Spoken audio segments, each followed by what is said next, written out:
All right, good afternoon. Everybody's asleep today. Come on, good afternoon. All right.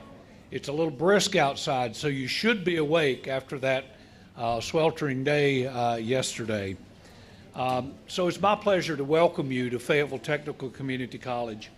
We're delighted that you've chosen to join us for this special community event. As president of Fayetteville Technical Community College, I'm honored to continue our tradition of serving this community, not only through education and workforce, but also through initiatives like the Living Law Project, the Lafayette Society, and other programs that really enrich the civic understanding and to strengthen our shared values and our future. Today marks the 4th annual presentation of the Living Law Project, where we will be presenting the Kelo versus New London case. The Living Law Initiative was launched in 2023 through a collaborative effort with the Fayetteville Tech faculty and staff and the Cumberland County Public Library.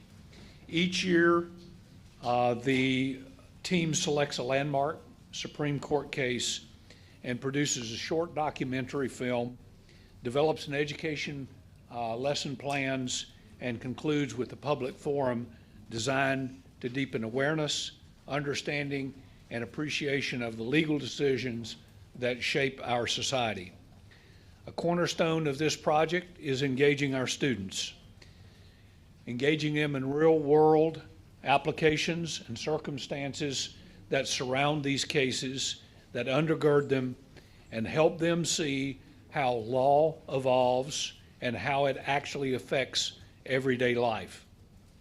Today, we're going to be looking at and are very proud to highlight some extraordinary talent of the students whose original artwork brings life to this project. Their creativity adds dimension and meaning to the story of Kelo versus New London. It does so in a way that words alone cannot express. One of those artists, Alita Velez, a fine arts student, created a beautiful watercolor painting of the Supreme Court that's displayed here today, and I think it's on the very end here on the table. The poster featured in today's program, and Aaliyah, if you would come up for a photo with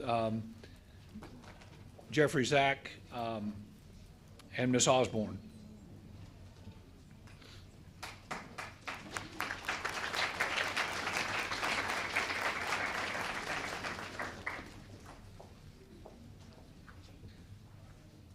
So each year we have entered into a poster contest, and today's program is the result of a collaborative creative challenge for students in the Graphic Design 3 course. Students were asked to design an original poster representing Kelo versus New London as this year's Living Law subject. Their response, as you can see, was absolutely remarkable. Each submission is reflective of thoughtful design, strong technical skill, and a deep engagement and understanding of the case. After voting by faculty, staff, and peers, several outstanding designs rose to the top. We're proud of every student who participated in the competition and honored to showcase their work today. I will now ask each of the recipients to come forward as I call your name. Living Law member and Public Safety Division Chair Jeffrey Zach and Jennifer Osborne will present you with a copy of your artwork and a trophy. And if you would please pause a moment for a photograph to commemorate the achievement. Our first recognition is Catherine Ballou, Campus Choice Award.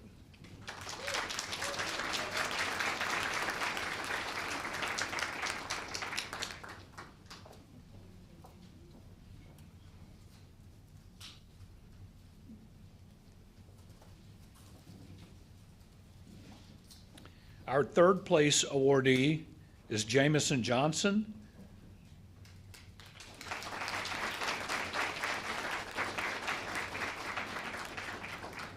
Aaron Torres, second place.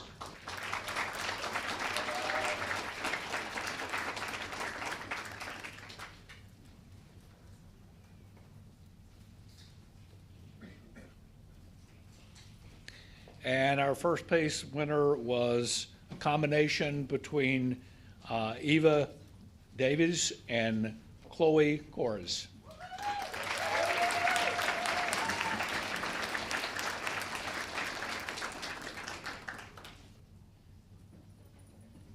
So one of the things that we really try to highlight here on campus is all of our students having real-world experiences. And this is an example of students in our graphic arts and other areas where they can engage in community activities that really have meaning to them and brings the real world to life. So please join me in congratulating all of our talented student artists today.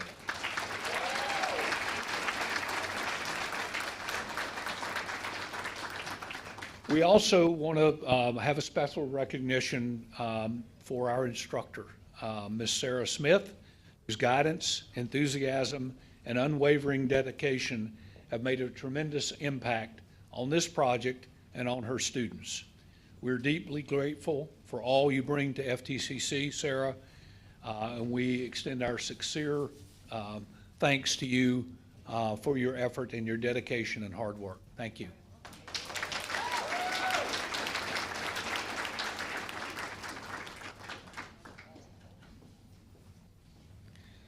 So today's event is sponsored by the FTCC Foundation and the Office of Student Activities.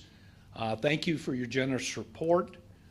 Your partnership is essential to this Living Law project and making it possible. So thank you for that, and if you would please give them a round of applause as well.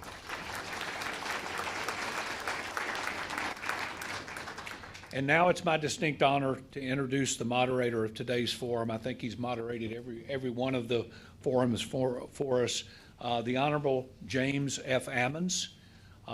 Judge Ammons serves as a senior resident Superior Court judge for the 14th Judicial District. Before joining the Superior Court bench, he served as an assistant district attorney and later as district court judge. In 2023, he received the North Carolina Court System's Chief Professionalism Award, a testament to the integrity and distinction he brings to our legal community. Before we welcome him to the podium, I would like to call Judge Ammons up and present him with a token of appreciation for his dedication to the Living Law Project and to Fayetteville Technical Community College. Thank you, Dr.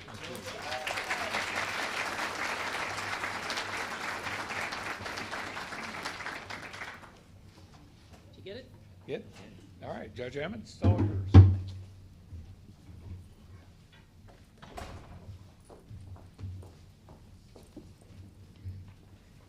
Well, thank you very much.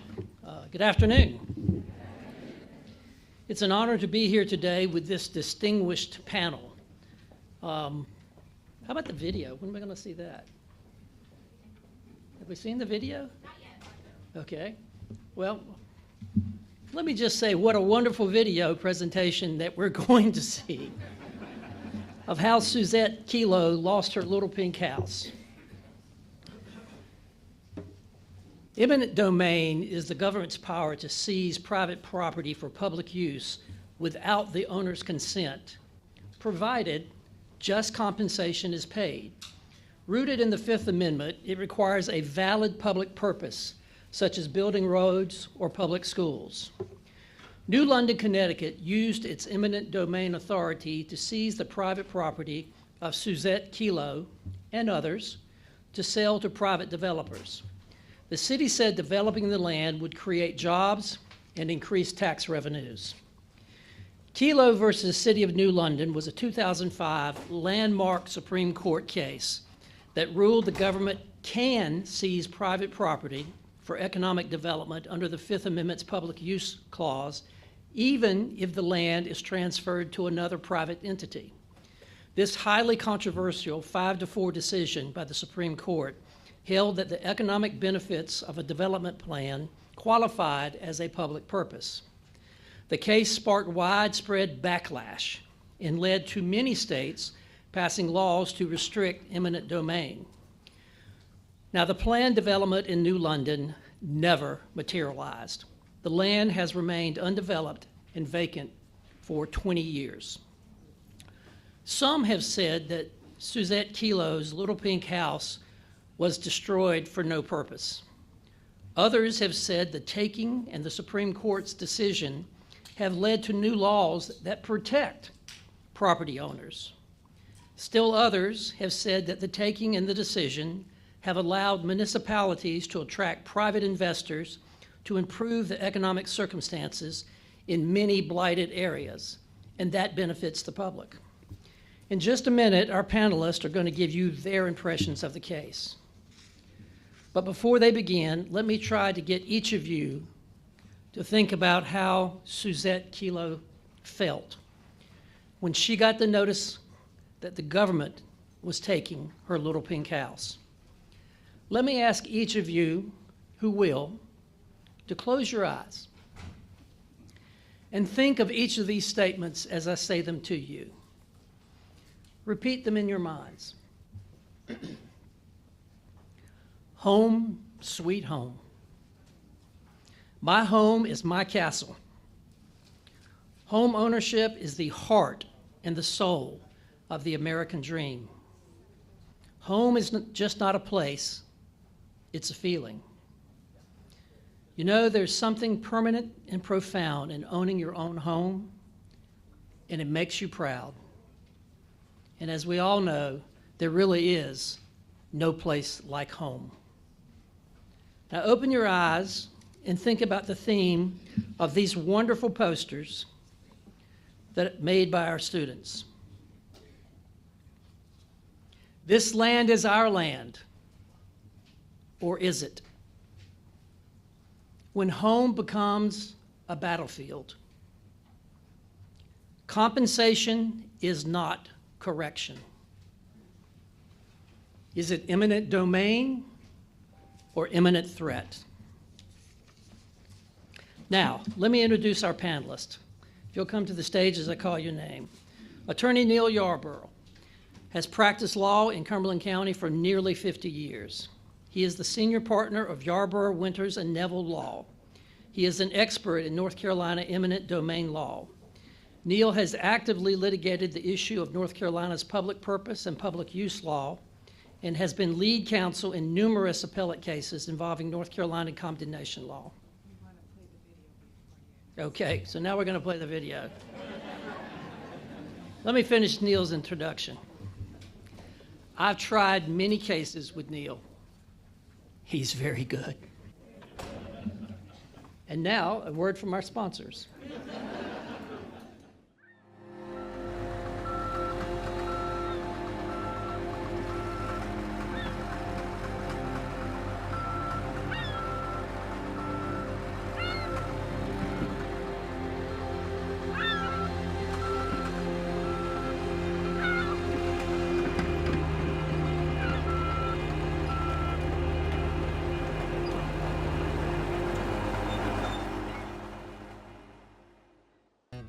Suzette Kelo always dreamed of owning a home with a view of the water.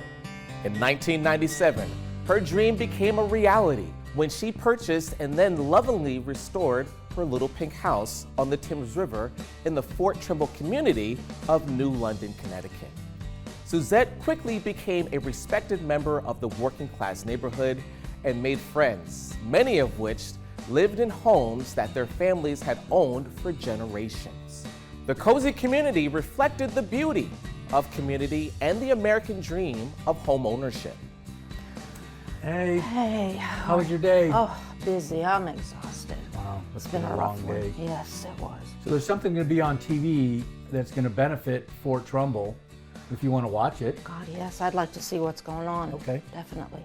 The New London Development Committee has been in talks with a major corporation about building a new facility in Fort Trumbull and potentially adding hundreds of jobs. Tragically, the city of New London turned one community's dream into a nightmare.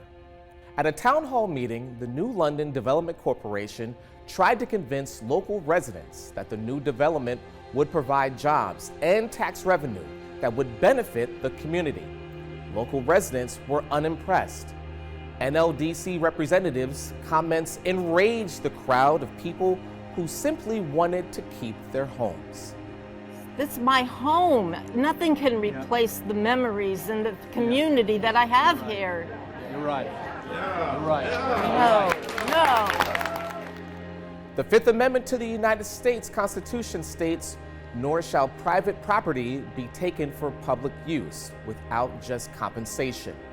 This concept is known as eminent domain and was traditionally understood to allow the government to only seize property for public use, including the construction of public roads and essential government facilities. However, the City of New London sought to greatly expand this concept to include taking property from one person and handing it over to a private company in hopes that the company would create jobs and increase tax revenue. This was a remarkably controversial expansion of government power, which enraged many Americans. Kelo and her neighbors fought New London's attempted power grab and took their case all the way to the United States Supreme Court. We will now hear argument in the case of Kelo versus City of New London. Mr. Bullock.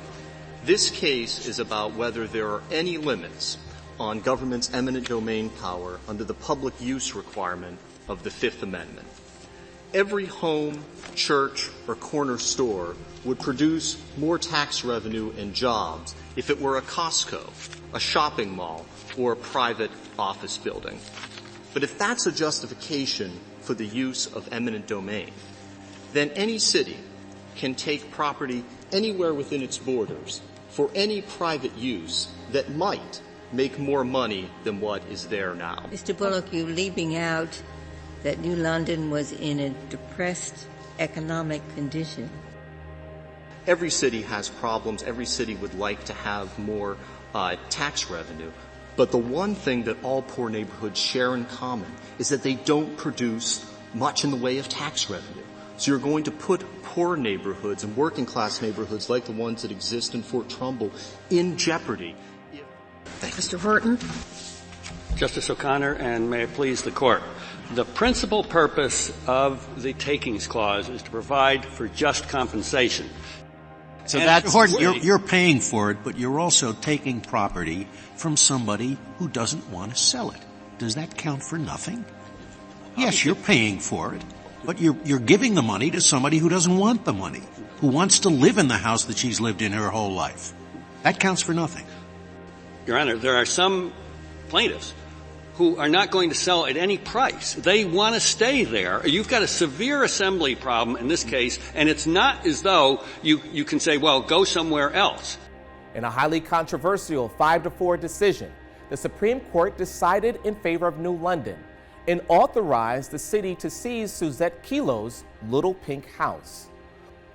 Writing for the majority, Justice Stevens explained in affirming the city's authority to take petitioners' properties, "We do not minimize the hardship that condemnations may entail, notwithstanding the payment of just compensation.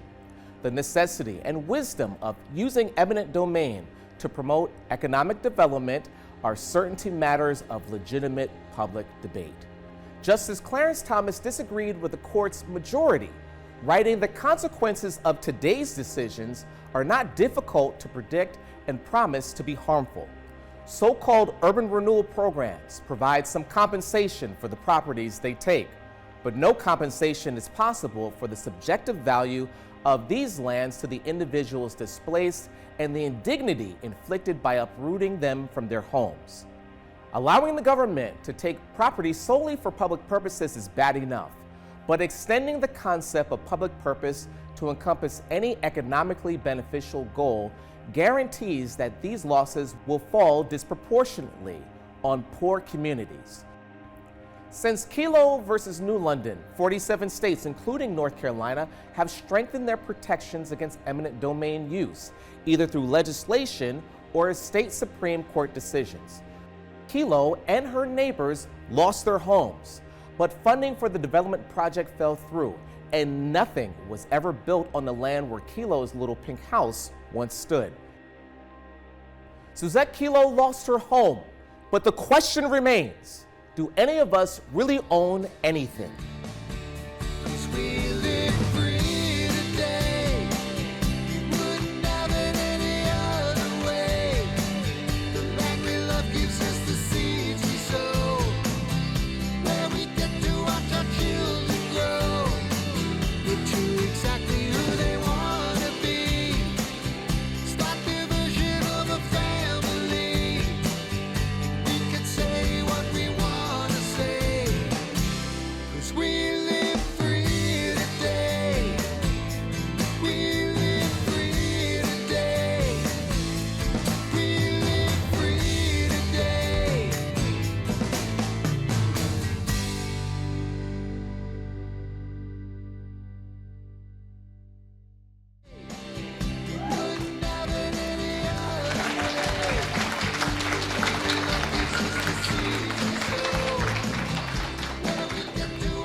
All right. Let me just take a moment of personal privilege. I've been involved in this project since the beginning. I think this is the 4th year. And every year, I'm so impressed by what the students do and say, next year they can't top that, but they do it every single year. Let's give this cast and crew another round of applause.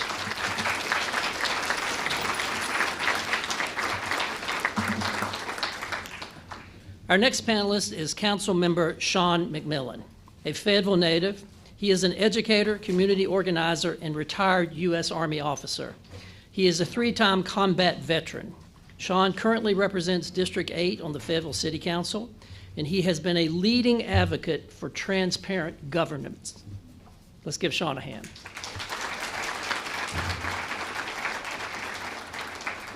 Next, we have Robert Van Giens. Since 2017, Robert has served as the president and CEO of the Fayetteville Cumberland County Economic Development Corporation. He has worked in both economic development and land use management, serving communities now, listen to this, in North Carolina and in Connecticut for more than 20 years. Robert will tell us a little bit about his special connection to this case.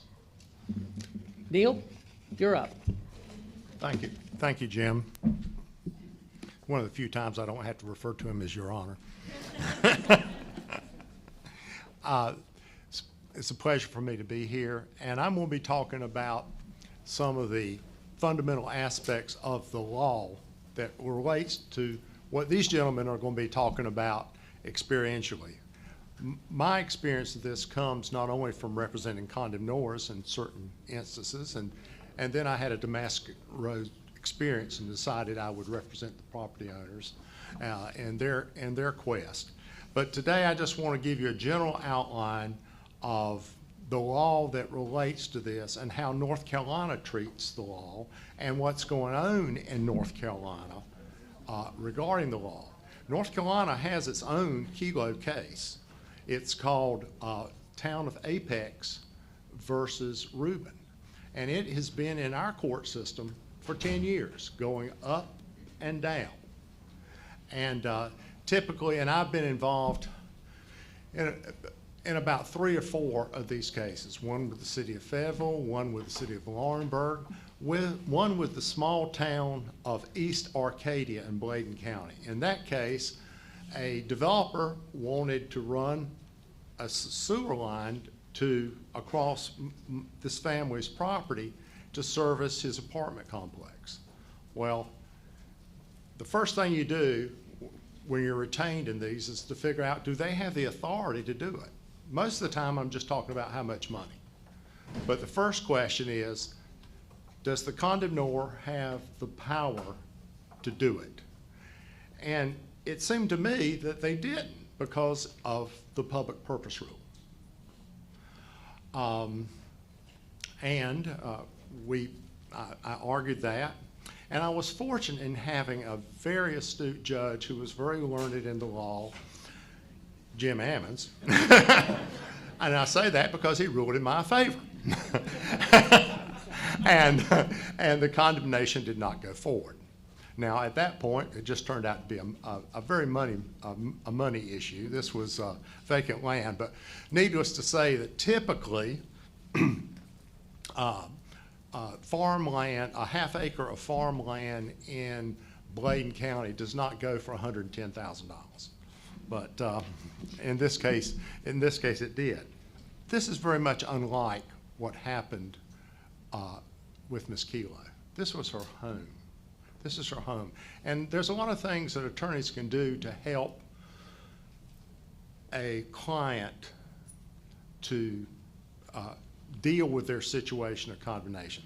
In the rare cases, you can show, hey, they didn't have the authority to condemn it. Most of the time, it really falls down to money in certain circumstances. But I've never had a client that said, man, I wish that hadn't happened. You know, condemnation, the idea of eminent domain has been around for thousands of years. The first biblical instance of this appeared in 1 Kings chapter 21. And it was when King Ahab of Samaria wanted the property next to his castle for a vineyard. And he goes to Nabob. And he says, Nabob, I need your land. And I'll give you another piece of land just like it. Or if you'd like, I'll give you the equivalent. In money, which we would call nowadays just compensation. Nabob had a very familiar response. He said it a little bit more biblically than a lot of condemnors do. But Naboth said to Ahab, the Lord forbid that I should give the inheritance of my fathers to you. Now, this particular condemnation case didn't work out too well for Naboth because King Ahab and his wife conspired to have him murdered. They murdered him and took his vineyard. But in the long run, things didn't work out too well for Ahab either. Our North Carolina law, regardless of all of our protections, our North Carolina Supreme Court has said this about eminent domain. The remedy of eminent domain is a harsh one. And it is harsh. Now, sometimes this is a piece of development land that you bought to sell or something like that. And for sometimes it's family that's been in your generations forever. And as you know, you think about they would take something that money could not buy. I personally have land that, if you won't give me the right price, it's yours. But I have other land that money just can't buy because it's so near and dear to me and my family. Both the United States, to get back to the law, which is really the boring part of it. The interesting part of this was going to be from them. But both the United States and the North Carolina Constitution has provisions that protect property owners in the event of condemnation. North Carolina has an interesting provision that says all citizens are entitled to enjoy the fruits of their labor. I like that. I think that really brings it home. Now, these constitutional provisions require for just compensation, what is considered fair compensation, and it's typically not, at least to start with. Hopefully by the time I get through it is, but at least at the outset it's not. And it also requires a public use that the property is used for a public purpose or a public use. Those two terms get confused a lot in the literature, but they basically mean the same thing. The power of eminent domain is an inherent power or right of the sovereign. The sovereign, the king, or in this case, the nation, or in our case, the state. There are certain things that for the good of the public, private land can be taken, and in many instances, unfortunately, should be taken. Both our federal and state constitutions do not specifically authorize eminent domain takings. They just limit them to require just compensation and a public purpose.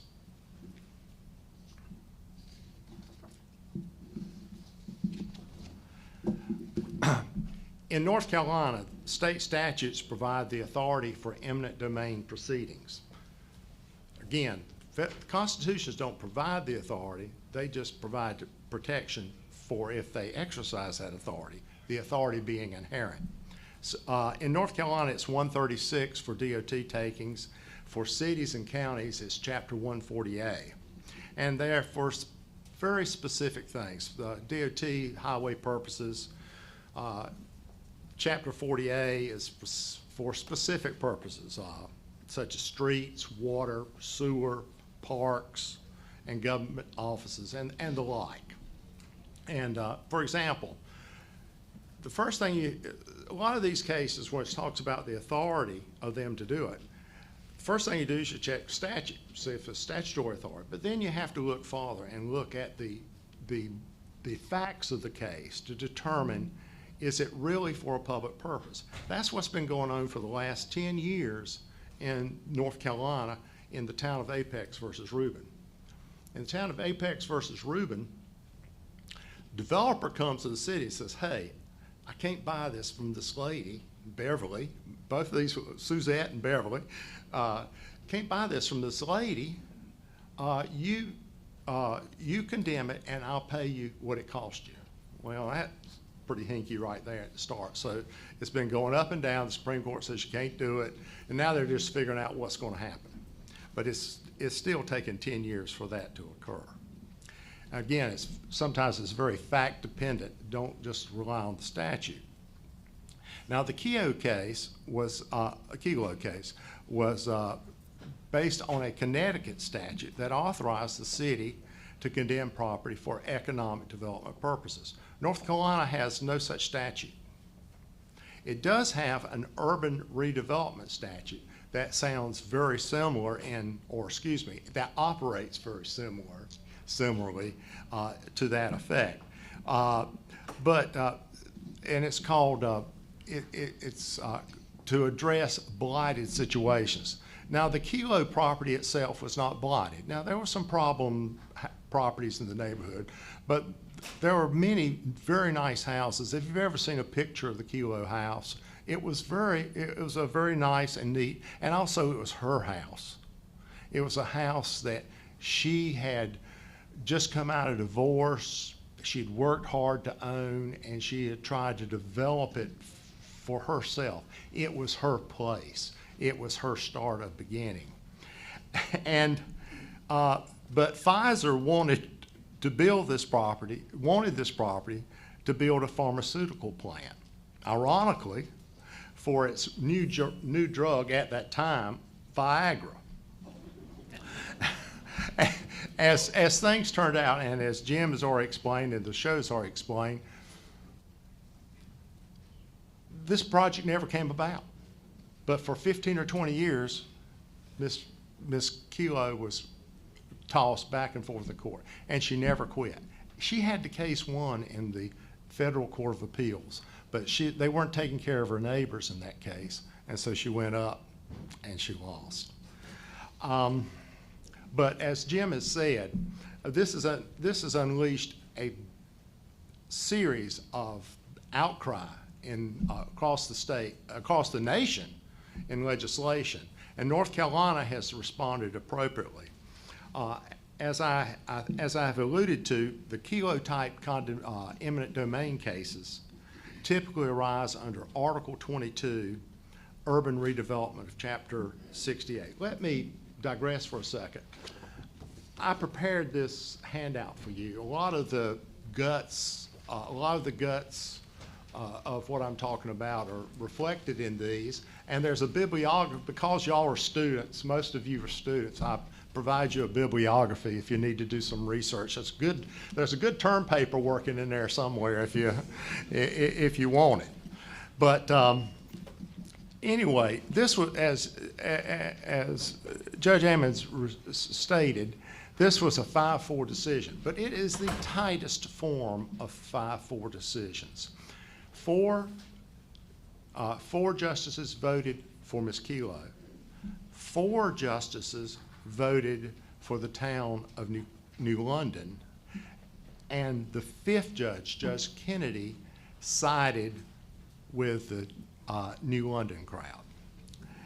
And Justice Connor, who voted against it, in a very scathing dissent, warned of the majority's ruling. And this is what she said: "Nothing is to prevent the state from replacing any Motel 6 with a Ritz-Carlton, or any home with a shopping mall, or any farm with a factory." In response to this, the North Carolina General Assembly tightened up its redevelopment law. And it, although, as you will see in this handout, redevelopment in certain circumstances is a public purpose. The General Assembly has stated that as a matter of public policy. However, they have tightened it up, and this is what they've said: eminent domain may only be used to take a blighted parcel. Now, a blighted parcel's got all kinds of definitions: lack of ventilation, lack of sanitation, all kinds of things. Basically, they're talking about poor people's property. That has really declined. I mean, they don't really say that, but in effect, that's kind of what happens in many instances. But the North Carolina General Assembly, after Kelo, said eminent domain may only be used to take a blighted parcel. And it has to be in a blighted area. So in other words, to condemn a property under North Carolina's urban redevelopment law, the individual property must be blighted itself, must be in bad condition itself, but it also must be in an area that is blighted. Under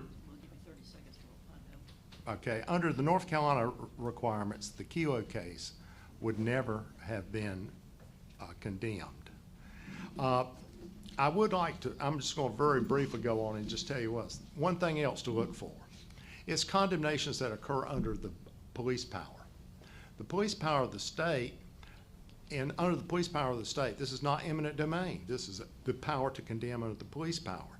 In certain instances, if a property is dilapidated or creates an imminent threat of danger to the public, the city or the town can condemn it. The difference is, the difference between eminent domain and the police power is, in eminent domain, the condemning authority wants the property. Under the police power, they just want to get rid of the property. And it's torn down and then it goes on public sale.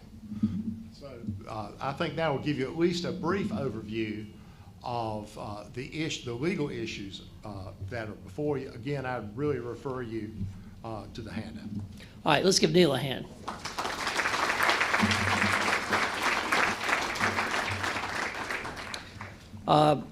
Councilman McMillan.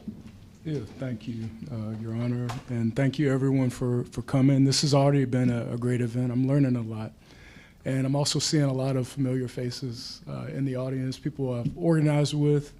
I see a former student from a school I taught at. I see also somebody I served with in the military as well, and love that so many of you are willing to step forward, understand the law, and then also to practice law in your future careers. I'm coming with a couple of hats and a couple of different buckets of experience. Been an organizer here in Fayetteville for close to a decade. And in my organizing work, a lot of the challenge was how to find humanity in laws that did not seem to inherently uphold our humanity. So I did a lot of transformative justice work. Worked with organizations like Emancipate North Carolina, which looked to stand up for communities when laws like qualified immunity said that their worth was not inherently upheld by the law. And also, I'm a student of history. I'm a history teacher. So understand that there have been flaws in our law, even in our Constitution. Flaws that reduced me and my ancestors at one point to 3/5 of a human. Flaws that are still seen in upholding, such as qualified immunity, I believe. And we're not to the point where we're at a more perfect union. So I understand that a lot of that work goes on. I put on a new hat just a few months ago as a city council member. And I'm still looking for ways for our humanity to show in our policies and in the laws that we're upholding here in Fayetteville. And this was an interesting case. I know, Robo, you have that Connecticut connection. So do I. My connection is to Groton, Connecticut. It is the next town over from New London. And my dad was actually stationed, he was in the Navy, he was stationed at the submarine base in Groton. So very close to where this took place. And I left this community, I left Groton, Connecticut in 1994. So it was interesting to see that this took place. And I know how vitally important this part of their economy, the submarine base, and all that surrounds is to that area. In this, I saw some of the difficulties that I see and some of the push and pull that we're experiencing on the council on a regular basis. Much of what we do is decisions around zoning. Matter of fact, if you go to council meetings regularly, I know I started many years ago expecting to see a bunch of excitement and a bunch of things that I was interested in. A lot of what we do, a lot of what goes on in council seems mundane. It's decisions on who builds what where. And I have already seen the push-pull between the community, people who say, hey, I live in this neighborhood and I don't necessarily want a gas station across the street from my house. I don't want all the pollutants that come. And I've seen the push, I think, that has come from developers, even in our area, that says this is for the public benefit when we build things that are going to help bring businesses, bring development, and growth. And I want to share with you something that I picked up from the School of Government in ethics training. And it's something that's helping me to frame and understand different parts of this argument. It was called a public values lens. And I'm going to start with community, because I think that's where a lot of us have been rooted in community. They defined it as things that really cause us to stand up for safety and quality of life. So community values say, hey, for us, we want to stand up, we want to make sure that this is preserved, that this type of new development does not run us away from the type of life that we've become accustomed to and are comfortable with. We're going to place people first. There's also an equity lens, which I think comes into play here as well. It was identified that equity lens actually causes you to go back and look at who benefits from this and then who suffers from it. And one of the things that came out as a result of this case was an admittance that poor people in this area would bear the brunt of new development. And oftentimes in our community as Black and brown people that have historically and continue to bear the brunt of some of those decisions. So from an equity lens, this is probably something will be pushed against. Another lens is a prosperity lens, and I know I'm about to hand it over to Robo. I think he does a great job of laying out opportunities for growth for Cumberland County and for the city.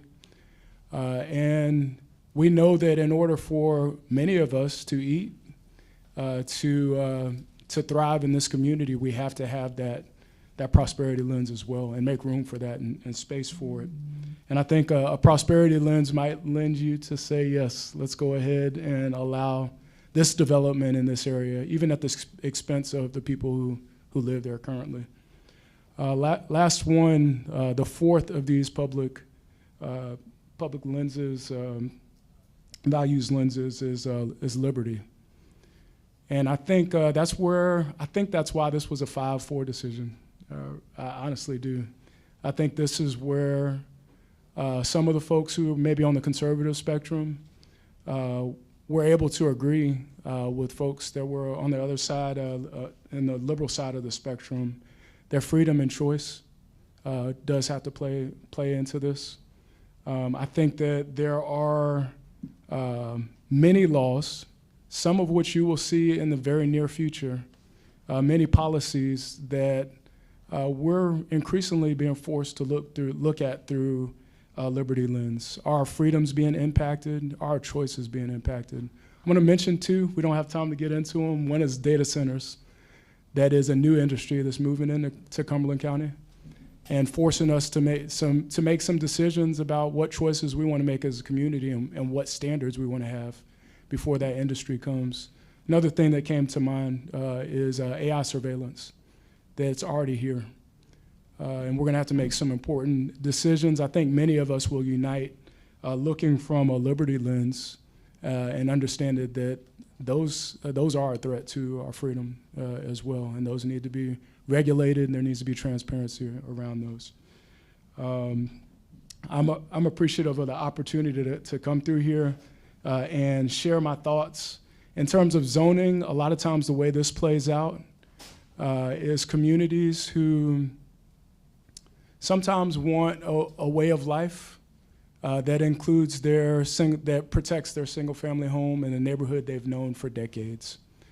And sometimes that community lens and that position runs counter to some needs that we have for our community, such as affordable housing. I have already seen from where I sit on the council where incidences where people want to build multifamily homes, which could really help us in the long term in terms of addressing a severe shortage of housing that we have in the area. And it is a tough decision when you have those people who are just trying to protect their way of life, just trying to protect the choices that they make. And when you really have to factor in some other things that might make us all have to shift from that way of life to make room for growth and development. And I appreciate the time that I've taken. Sorry if I ran over. And I appreciate No, that's fine, y'all. Sean. Thank you very much. Let's have it for Councilman McMillan.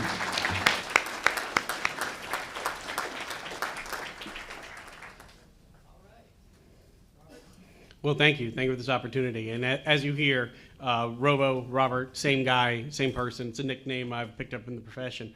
I realized when I got this invitation how excited I was putting down my notes that I didn't put any sort of introduction and just assumed that everybody knows what an economic developer does. And so my role for Fayetteville and Cumberland County is to work with the companies we have here to help them increase employment and to attract new jobs here that'll add to our overall prosperity. So it's a privilege to do that, and it's something that I very much enjoy getting to do for my fellow citizens. But so out of the gate, that said, I think as the economic developer on this panel, folks would assume that I would take the side of New London in this. But honestly, having firsthand experience there, that's not really the case on it. While this case was unfolding, it was shortly after you had left that area, and the other half of the Groton subbase is in Ledyard, Connecticut, which is where I worked, and I lived on the other side of New London. Basically, New London was Fayetteville to me if you live in Hope Mills or Eastover. So it was the center of our economic region. So much so that I loved that area so much that I got my socks on with my little lobsters there, if anybody, but it really is a unique and historic community going back to the founding of our country. And having been there at that time of transition, I can see what motivated the city leaders to go down and pursue this project. Their economy was rapidly changing. They had suffered a BRAC, losing the subbase. The great paying jobs and union jobs at Electric Boat and other companies were drying up. And the only industry that was growing in that region at the time were tribal-owned casinos that were tax exempt, creating service sector jobs. So so this growing pharmaceutical and biotechnology industry was very exciting and offered potentially a lifeline to create jobs and help the communities out. If you think of Connecticut, you might think of some wistful books out there and historic homes, but it's often said that Connecticut is home to 10 of the richest towns and 5 of the poorest cities in America. So New London, Bridgeport, Norwich, where I was born, Waterbury, Connecticut, these are urban centers with exponentially greater poverty than the surrounding areas. And unlike county communities here, we have schools that cross over. Each one is kind of its own self-standing fiefdom. So they had a lot to overcome. I got to tour Pfizer's campus in New London. There were no free samples giving out, Neil, of the products they were working on. I just wanted to say there. And it was truly impressive. But then I also spent time in the Fort Trumbull neighborhood. And when you think of blight, it really wasn't to be found. This is the type of community that coming up, my wife and I would have loved to have been able to buy a home in. You're overlooking the water. You had a historic fortification there going back to the Revolutionary War. There were a lot of really good things. So it didn't sync up for me that why were we pushing so hard here? And honestly, when this case started to move forward, there was also a lot of push from the state, I think worth being mentioned as well, of building out an entire corridor concept. But at the time it was going forward, it wasn't what the residents wanted. It wasn't a blighted neighborhood. The project likely could have been accommodated in a different way somewhere else there, and it was just frankly wasn't in keeping with who the community was at the time. And importantly, it was a place where people lived, where they had equity, where they owned their own properties. These weren't tenants in a dilapidated apartment building somewhere. But even when this case was coming down, I can tell you that because of those factors, people in the profession said this is not the gold standard bearer that we would like to see going forward if there's going to be a court case on eminent domain. And honestly, in this case, we got proof of the old adage of just because you could doesn't mean you should. In the end, the worst of all outcomes, we've talked about it, came to be folks lost their homes. The project never happened. And then laws were changed across the country that took this tool off the table, one that I'd argue, if used sparingly, can have merit. And I think one of the great things about the conversation here is we're looking at a case. But I think it's also an opportunity to look at other sides of it. So as a hypothetical, let's just say that I spent a lot of time in Salisbury, a lot of old textile mills there.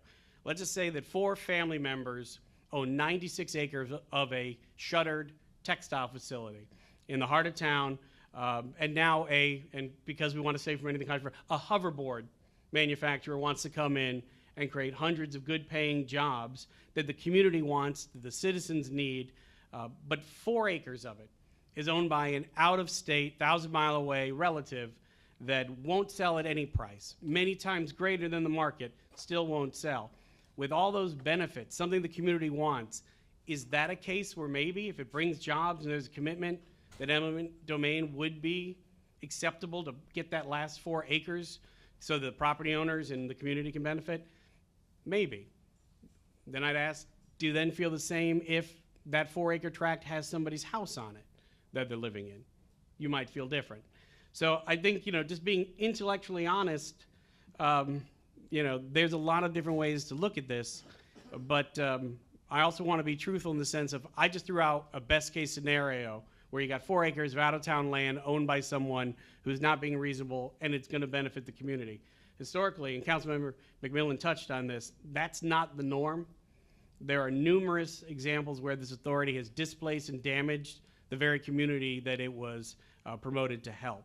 So I think in North Carolina, this has been largely decided, and resolved. But in my opinion, if you were able to use eminent domain for economic development, it should be limited. It should truly be in the interest of the community and desired by the local residents, and only used as a last resort. There are far many other ways to get a project done most of the time. But if any economic development project that involves an investment by the community, the company should be financially tied to it, and it should protect the community should the company not move forward. Coming back to the situation here, that property sits vacant today with nothing built on it. In the end, they actually damage their local economy, and they reduce their tax base because the homes are gone and no jobs were created. So, I guess I just say that any regulation and law changes that allow for additional authority need to have restrictions against overreach baked in from the start. I think that today can generate a lot of great conversations, and I'm really happy to be here, but I think those conversations could be around the role of power in government, and that how authority is applied often matters more than the fact it is allowed statutorily. And I look forward to any questions and conversations, and I'm just grateful to be part of today's panel. All right, let's give our panel a big round of applause.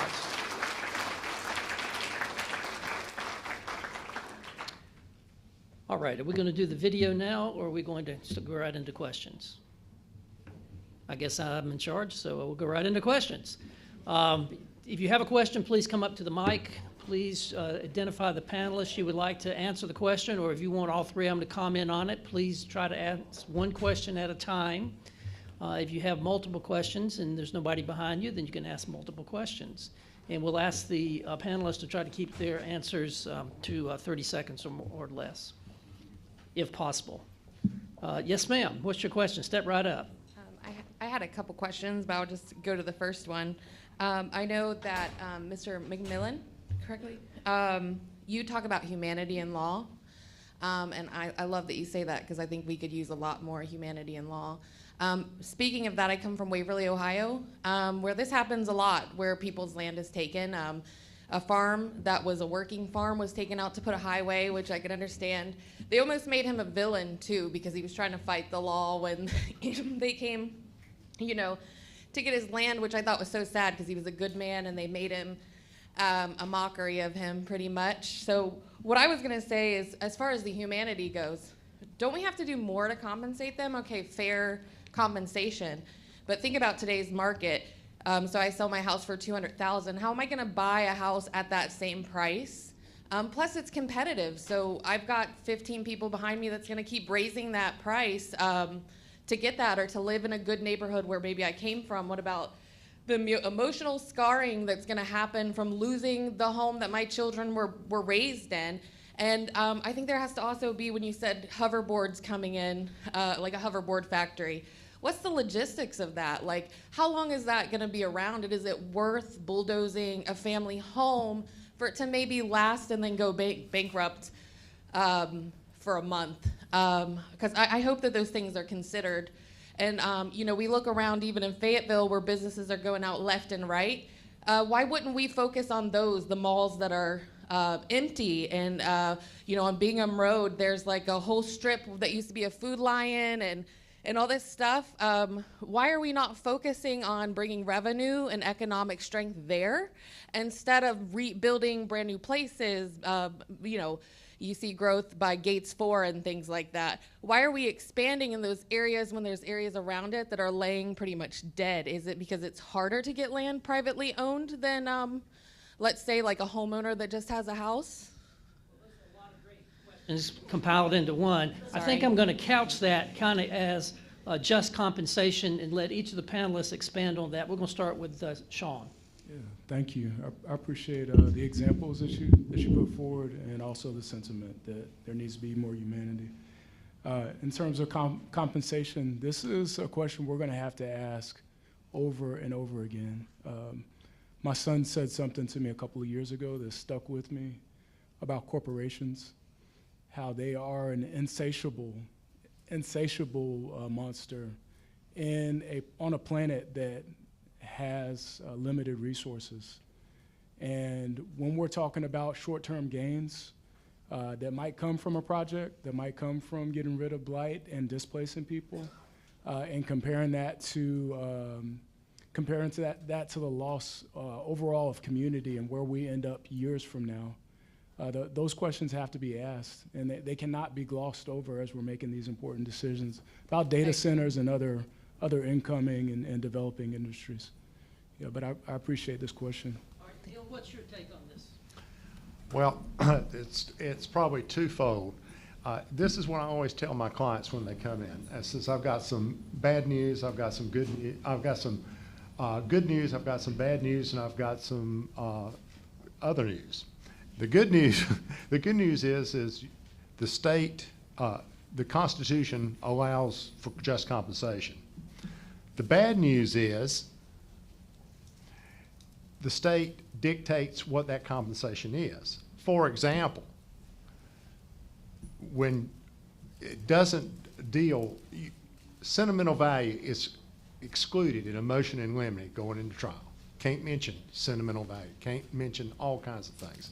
Secondly, you've got to hire somebody like me to represent you, pay me. You've got to then hire appraisers to appraise your property, which are not compensable. So, I mean, you're already in the hole starting out.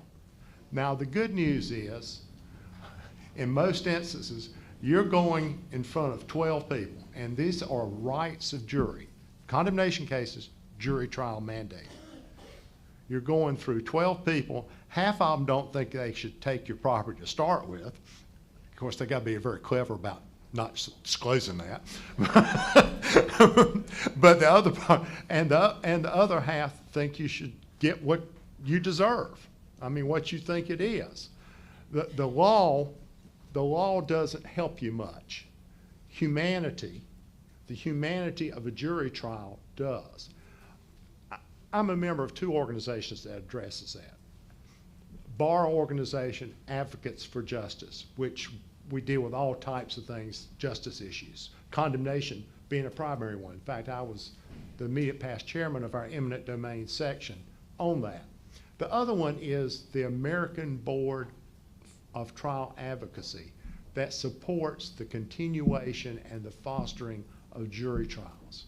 Because in cases involving humanity, in cases that involve fairness, the jury trial is the great equivalent. The jury system is the great equalizer between the power of the state to inflict harm. I've got a case in front of me this week in which a plaintiff is coming forward without a lawyer and was considering not asking for a jury trial. And I just want to scream and say, you can't do this. You know, like as Neil says, the jury is the safeguard and a competent attorney helps. Robo? And perhaps maybe to those other points there. To be clear, here in North Carolina, if you're talking to me, it's because you want to.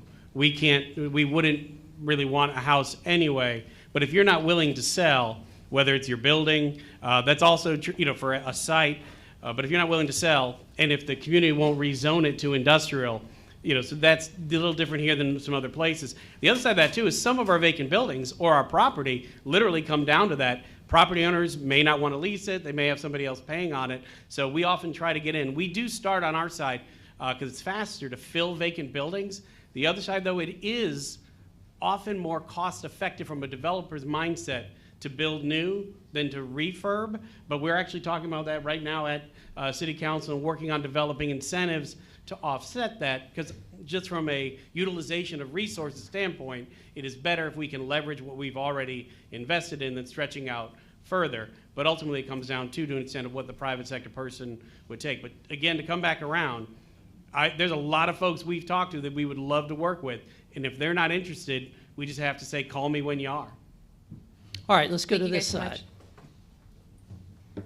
I think it's on. Just get right close to it and tell us what you want to hear.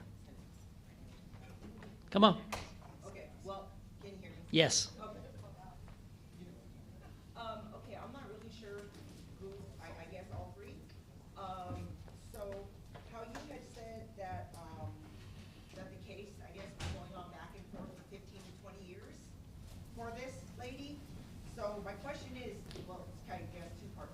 So the whole time that the case was going back and forth, the first part, what happened to her? Like, was she allowed to live in her house, or was she just in limbo, living in a hotel or something? And then the other part to this is, since she ended up losing the case, but then nothing happened to the property, and they, I guess, kind of like lied to her, would that be like a breach of contract? And like, did they end up paying her in the end since they didn't do anything with her property? Good questions. Let me just say, first of all, when the government wants your land, they take it. They offer you money. If you don't want to take that money, then the suit starts, but that doesn't delay the taking of the land. So we're going to dump this first to Neil. She'll tell us a little bit about how the condemnation works briefly, and then go right down the line. Okay. Well, I really can't speak to the Connecticut case, but I can tell you how it happens in North Carolina. For example, DOT needs your land. They want 20 feet of your front yard. They want 20 additional. They're going to add a new lane. They want 20 feet of your front yard. They're going to contact you. Somebody's going to contact you. They're going to give you a price. It's going to be a very low price, but they're going to offer you a price, and you're going to say, hopefully, if you're smart, you're going to say, no, thank you, and you're going to go hire an attorney. I'm not giving you any references, but then there's, but you can think of at least one maybe. But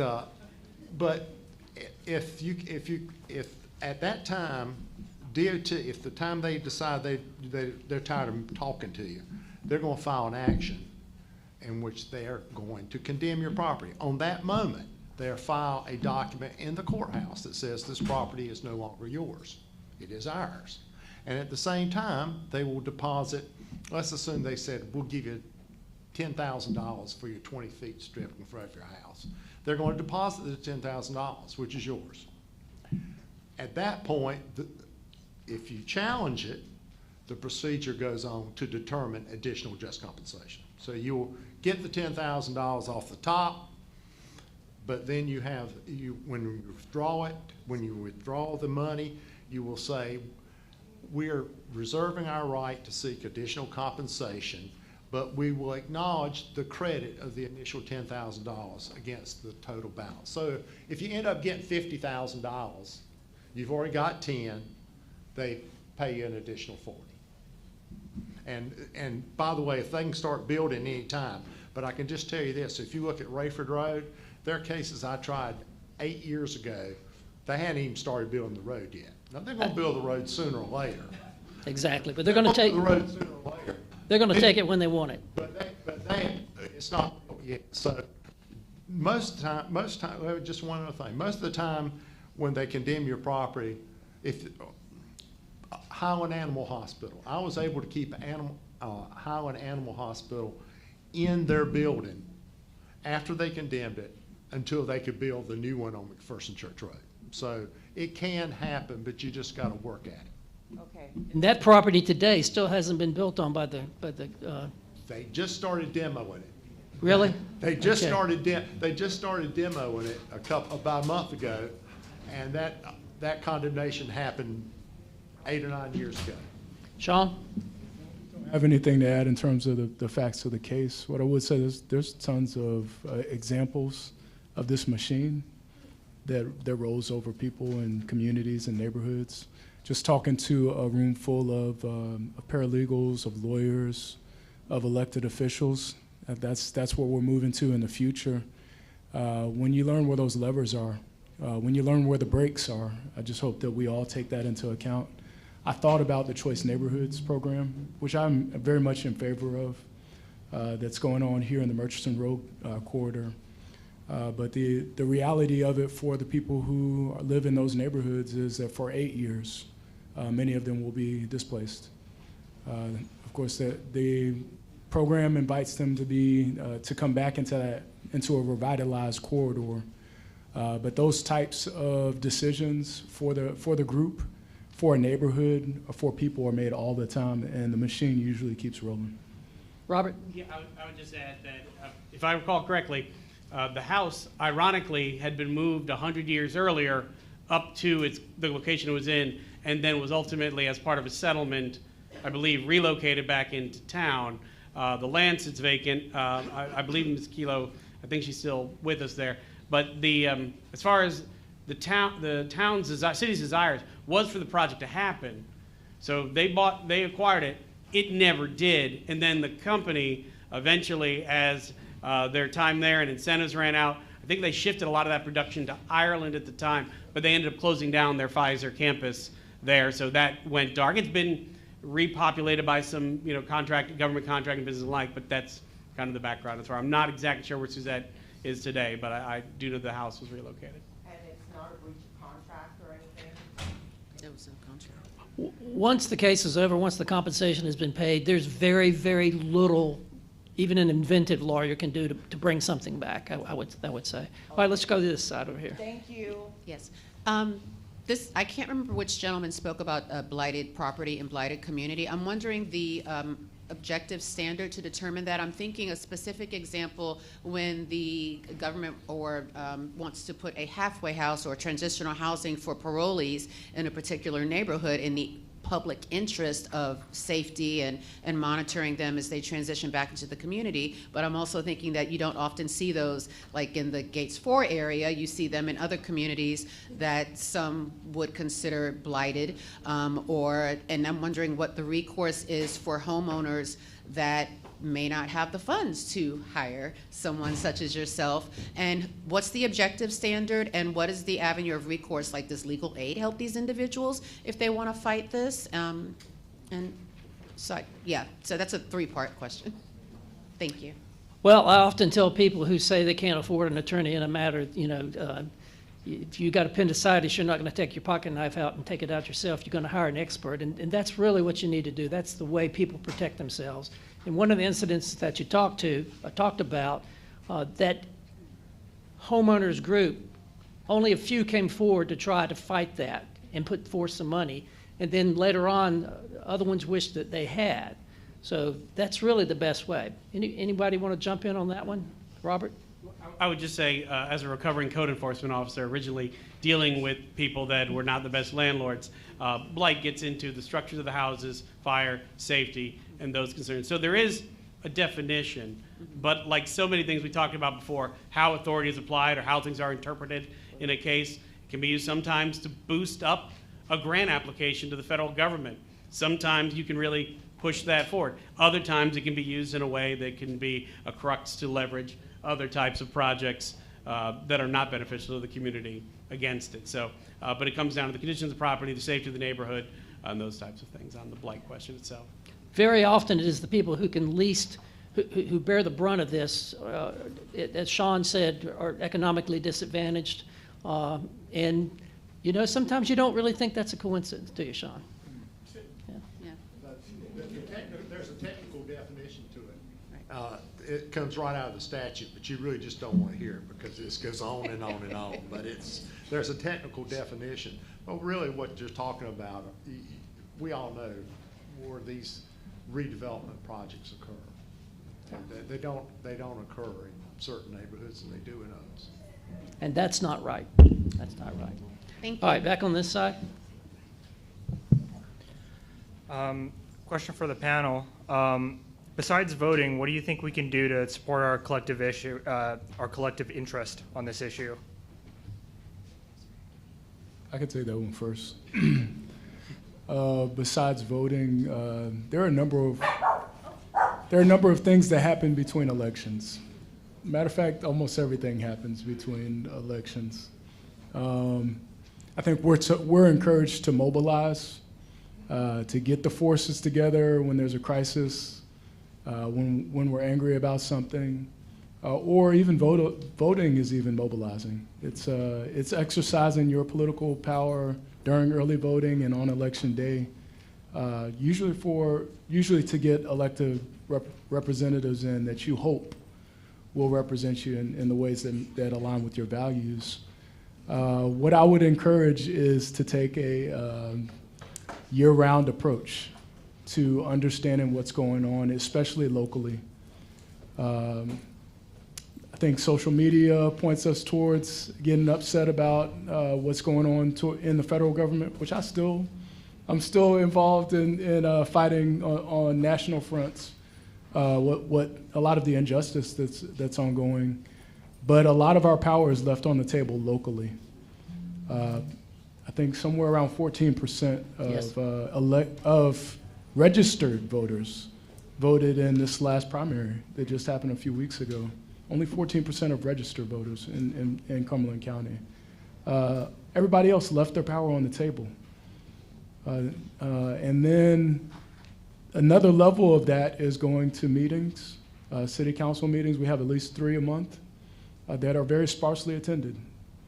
And then county board of commissioners, a lot of people don't even know who they are, what they do, but they control an overwhelming amount of resources in Cumberland County and touch a lot of parts of our lives. So I would just encourage, stay involved year-round, go to meetings, and get involved in the organizations that are holding elected officials accountable and institutions accountable. So not only do you need to vote, but you need to encourage your friends to do that. I mean, really, less than 15%, as he said, voted in the last election. And go to these meetings. And you know who used to go to these meetings that I don't see much anymore? They don't come down to the courthouse and watch me anymore. They don't come down to the city council very often. The press. We don't really have much of a newspaper left. I can remember when almost every case I tried of some import, there was a reporter there all the time. That's just the way we've gone away from that. And when the press goes away and doesn't see, then there's an incumbents on us to come down and see what's going on in our government. Anybody else want to comment on this one, Robbo? I agree more with that comment, because when I was the county attorney, they were the bane of our existence. But in reality, the press is one of the ways to keep people honest, because there's one, and the Fayetteville Observer, I can't, since it's been sold to these new people, the Fayetteville Observer has abdicated its responsibility to the community. I mean, if you might as well just read USA Today. You know, if you want to, you know, a vigilant press, a vigilant and fair press, by the way. I mean, a vigilant and fair press, an accurate press, is one of the greatest bulwarks of democracy. And, you know, how can people get upset about something if they don't know about it, and if they don't know the facts of it? So you know, the internet's great, but the internet's opinion. And unfortunately, a lot of the media is now opinion. But what we really need is accurately reported journalism. Journalism. True journalism. And it's just not happening. It's specifically not happening in Fayetteville, but it's generally not happening across the nation. There's a lot of telling people what people think is going on, but not a lot of accuracy going on. You can watch one channel if you believe this, and you can watch this other channel if you believe that. There ain't no channel that gives it to you straight. Robert? I'd offer up concept of criticize by creating. Often our electeds react to people who don't want something at a time, but getting out and saying what we want, where we want it, well in advance. And then I think the other side of that is when they're up there on that dais, when we've set a plan, when we agree on a plan, there will be times it will be tested.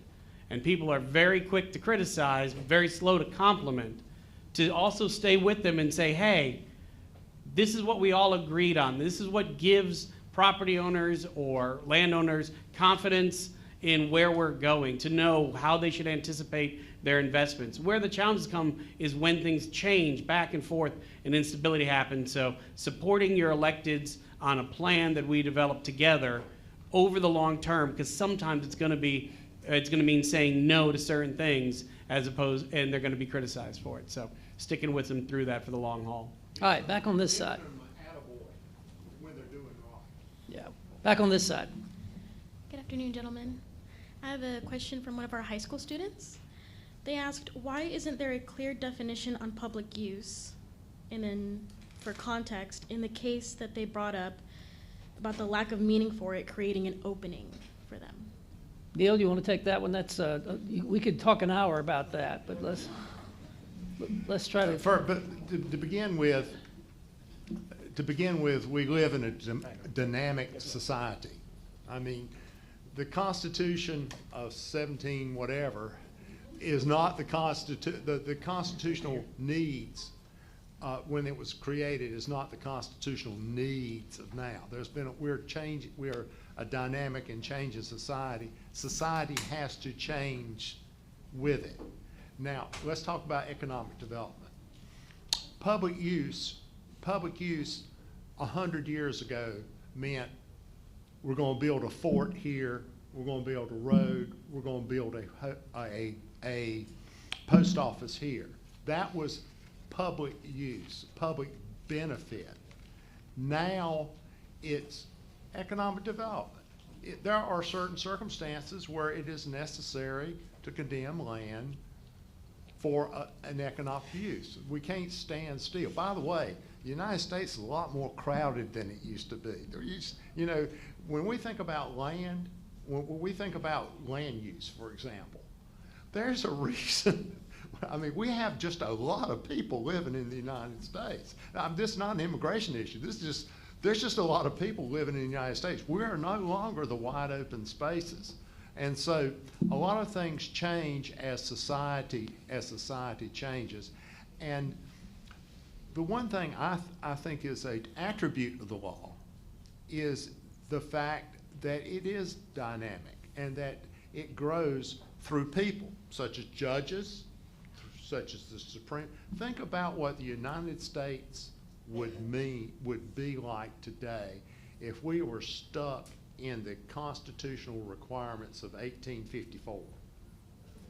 I mean, think about that just for a second. So it's got what's fair, what's just, what's free, what's a human, what's a human. So it's got to change. And so the definition of public use or public benefit is going to continually change. How our federal government spends money today, I can't even conceive of, because I'm caught back in the back in the 50s or 60s somewhere. But people spend money for things that I don't get. But but it's consistent, and that's why we have a democracy, and that's why we have a court system. Anybody else want to address this question? We'll move on to the next on this side, I believe.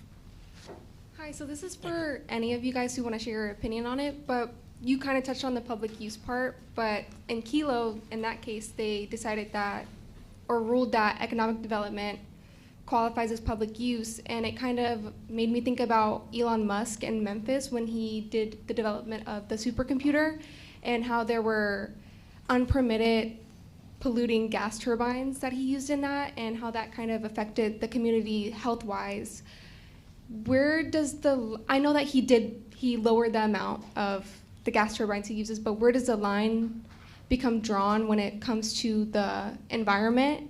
And does the benefit, like the economic development of this supercomputer, outweigh the environmental factors? Robert, you want to take that one? Yeah, I think that project, sometimes those who first get away with a lot. Projects today that are coming out are doing things very, very differently than that one started with in terms of what their overall environmental impacts are. But from my perspective, I do this for the good of the community. Setting firm, measurable requirements that a company must meet is an absolute necessity, especially when they are dealing in any manner that has a heavy likelihood of environmental impact. It wasn't mine to shut down, but if a company is found violating those things that we've agreed to or doing things outside the regulations, they'd be subject to enforcement as anyone else would. If I rock and roll and party till 4 a.m., police are going to come, they're going to tell me to stop, and if I don't, they're going to make me. We should, a business shouldn't get any other pass on that end just because of who owns it or the size of it. But I think there too, they do target communities and places where they can play fast and loose, and that comes back to the social and economic justice component of eminent domain and redevelopment, is that often these projects find the communities that are least prepared to be able to stand up to them. All right, back on this side, next question. Right, here we go. Can I take this out? Yes. How y'all doing?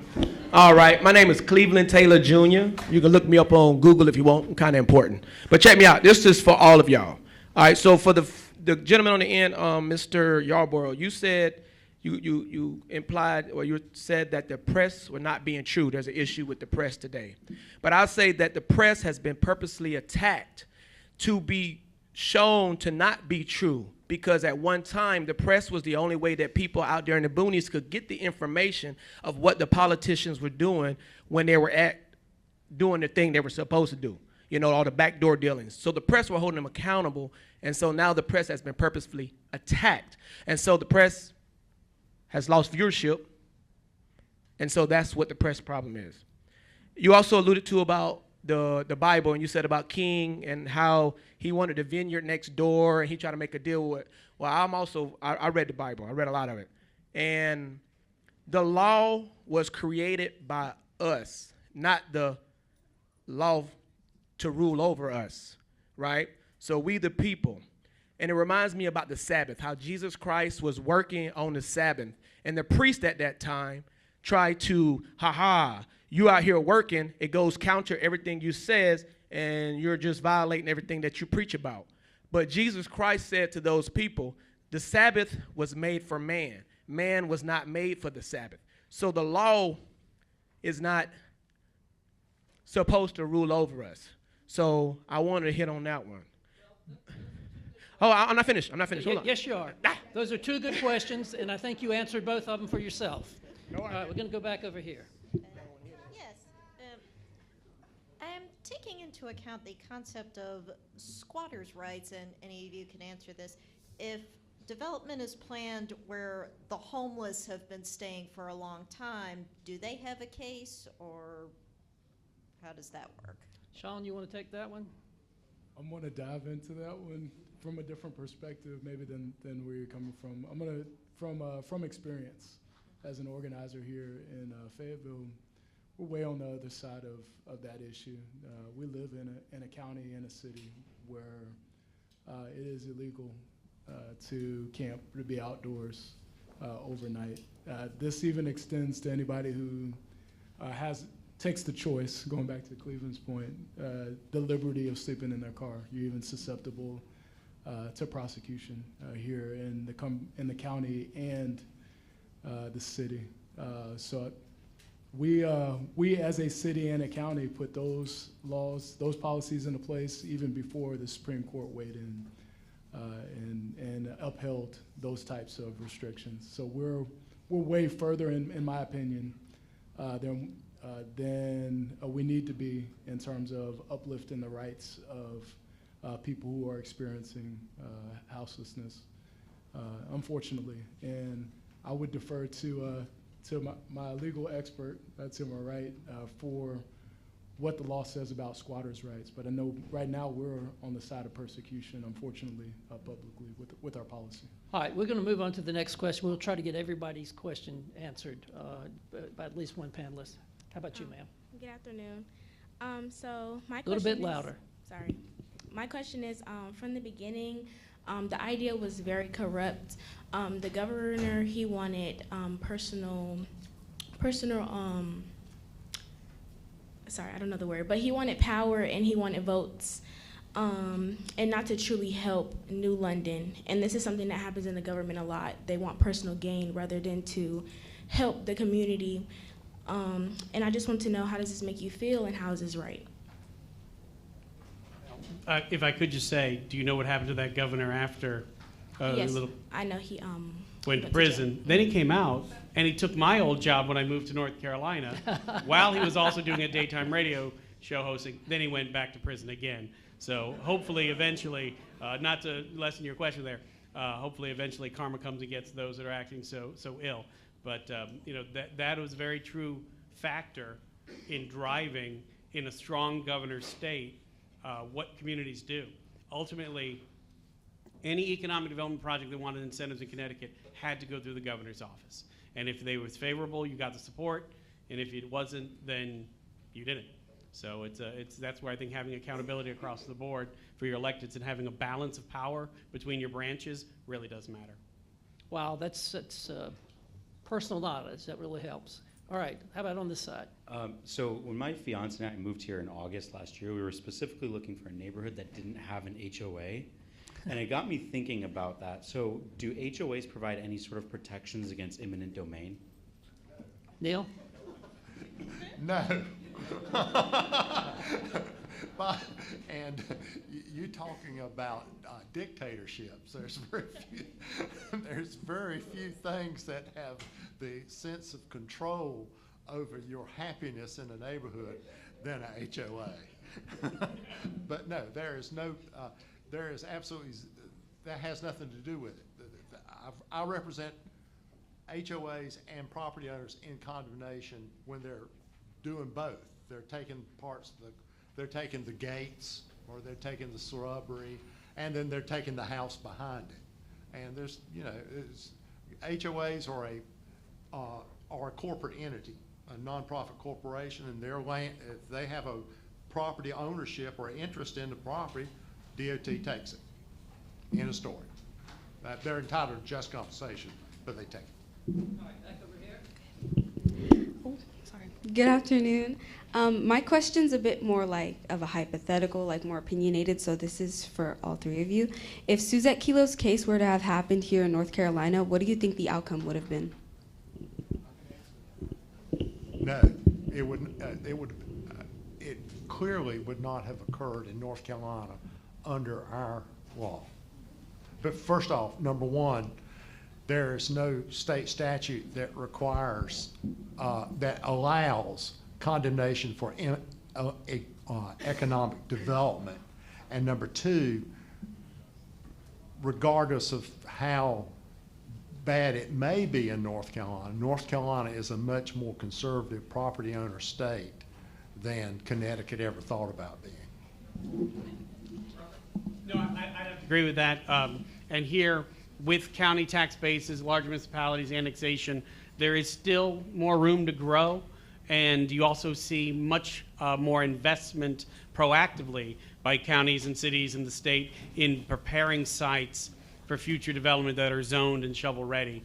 So it'd be unlikely to be where they'd look to go. Most companies looking at North Carolina would not want to get into that PR fight of saying, go get it, fight for it, and go that they want to know that they're ready to move today and they can move in, which means all that would have had to been done in advance, which wouldn't have been supported on speculation. So I think it stood no chance.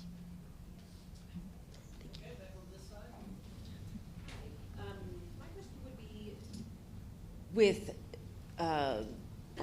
our municipalities being their own economic entity, so they're a government, but they're also an economic entity, with this case being different and not public use like we think of for building schools, building roads, that they were seizing property to then hand over to private developers. With the money that they pay for compensation for fair use, and then they retain ownership of that property and then sell it, are there any restrictions on those condemning authorities making profit off of those transactions? Who wants to take that one? I will try to answer it. Now, Robo might do a better job, but I think they're going, when they can, if a governmental entity, first off, that's not going to happen in North Carolina. It's not going to happen in North Carolina, but one would assume that if a governmental entity was condemning property for economic development, they already had a client in mind. And so there was already a deal cooked a long time before that happened, and it may not necessarily be an arm's length sale, but Robo would know better than I. Yeah. In a situation like that, even with the hotel and the other developers, any proceeds would go back into the local coffers, but almost assuredly, and I'd have to go back and see if it was ever made public, that there was a deal on multi-decade or multi-year incentives that included property and other concessions for the jobs and investments that Pfizer was supposed to bring at the time. So, Sean? There's a shift, I think, that's happening towards privatization that we all should keep an eye on. I just heard on the news this morning talk of privatizing TSA. And I just also wanted to note that redevelopment is an industry as well. There are people who are profiting off of redevelopment projects, and that might blur the lines in the future. as more is privatized, as more goes the way of giving rights and privileges to private entities. Okay, how about over here? Hi, so my question was for all of you, and I was wondering if there were any new protections other than blights and just compensation that have been created, because it's been mentioned a few times throughout here that new protections were created after the Kelo case. Did those include anything other than blights and just compensation? I can tell you in North Carolina, the one thing that I had mentioned one earlier that says you cannot condemn an individual property. It's got to be but the other thing I didn't mention was that the legislation for redevelopment, urban redevelopment, also provides that the property owner can retain the attorney of their choice, and the condemning authority has to pay him. So that's another incentive, because a lot of times in the communities that are subject to condemnation, they don't have access to good legal advice. And secondly, if they had access to good legal advice, they can't afford it. So through community activism that then bleeds over to the law under the North Carolina statute about urban development, communities can have some protection by having access to the law. Because what condemnors always want to do is they want to pick out the people who they think is not going to go see an attorney. And and in most instances, just getting to the attorneys, the end of the story, because the attorney's going to be, these are typical contingency cases, so there's no upfront payment. But in this particular type of condemnation under the post-Kelo legislation, the condemnor, the person who's the governmental entity that's taking the property, has to pay the attorney's fees.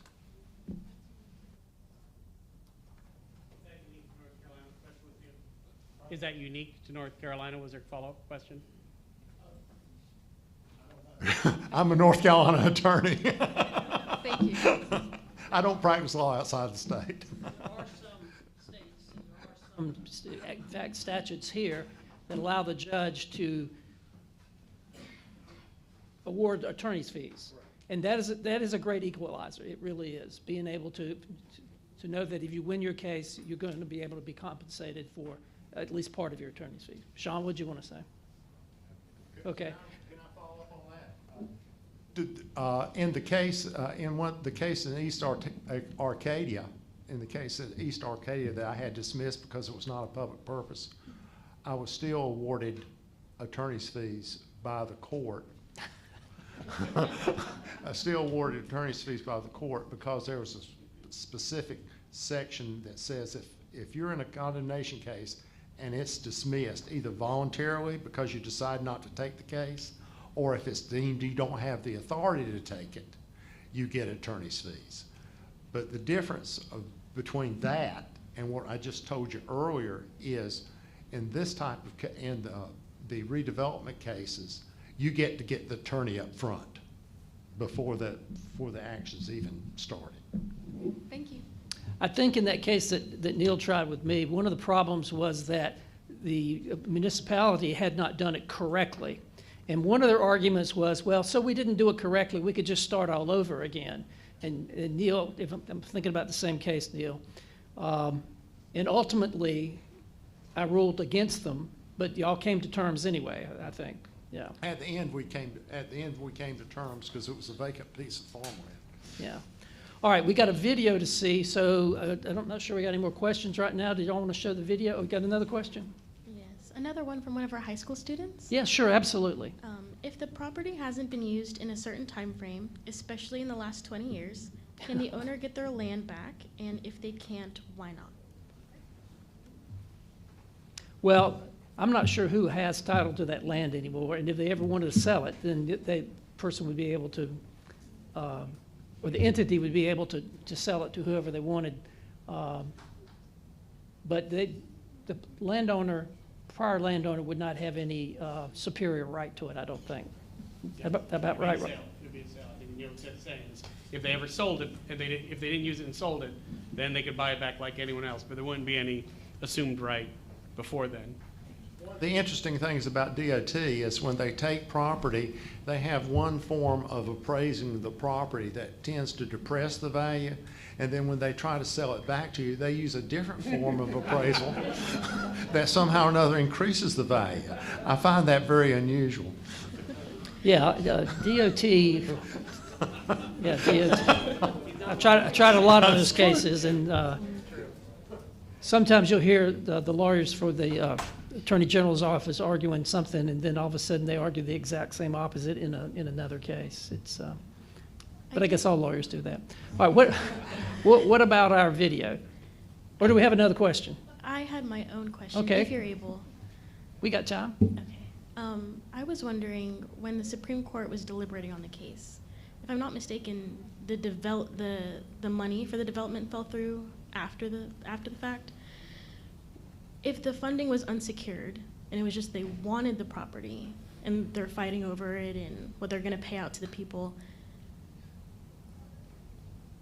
why? I guess I'm wondering why it wasn't taken into account as they were ruling that they didn't actually have everything cemented just yet. Why were they The still Supreme able to- Court? Yeah. Well, that issue wasn't before the Supreme Court. The issue was, can they even do this procedure?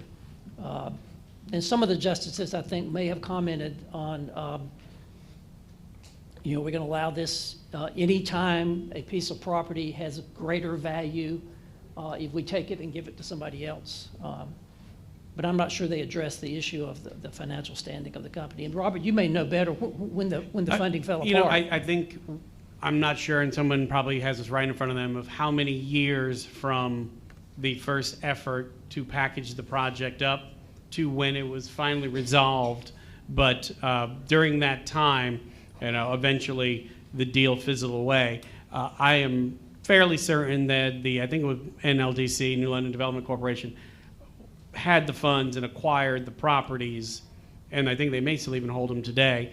But buying the property and then building this multi-tens and hundreds of millions of dollars of pharmaceutical and entertainment complex, that is the large money that went away. At the end of the day, the actual acquisitions was a relatively small portion of the project, but the time drag when protested on through the Supreme Court hearing likely caused the deal to fizzle out by that point.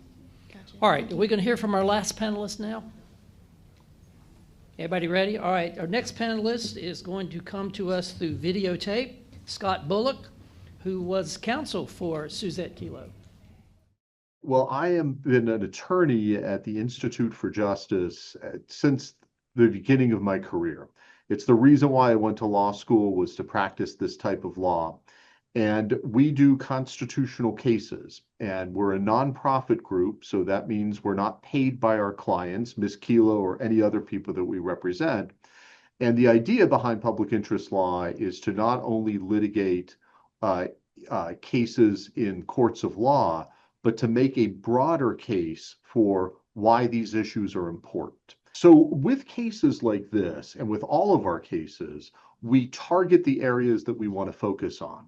But what happened in New London, and it's been true in a lot of our other cases, is that a concerned community member wrote to us and said, here's what's happening in New London, and we think you might be interested in this. And it was a really well-written letter that provided the information that I needed. It sounded like an outrageous abuse of eminent domain. We don't just take Suzette Kelo's case. We were taking on a whole range of cases involving this issue of what we call eminent domain abuse. As students might know, of where eminent domain is used not for traditional public use like a road or a bridge or a public building or a military base, but for private economic development. We thought that that was wrong. The law had gotten out of whack with that, and that we as an organization was determined to try to change the law in that area. So we took on a whole series of cases. And so we had cases at the time the Kelo case was going on in Arizona and Mississippi and New York and many other places. And we were litigating them all at the same time. And that's what we did in the Kelo case. We litigated it from the trial court in New London up to the Connecticut Supreme Court, up to the U.S. Supreme Court. So we were the attorneys from the very beginning of the case, and it was over about a 5-year period from the time we originally got involved and filed the complaint up until the Supreme Court decision in 2005. It had 3 elements of what I think makes for a really good public interest case.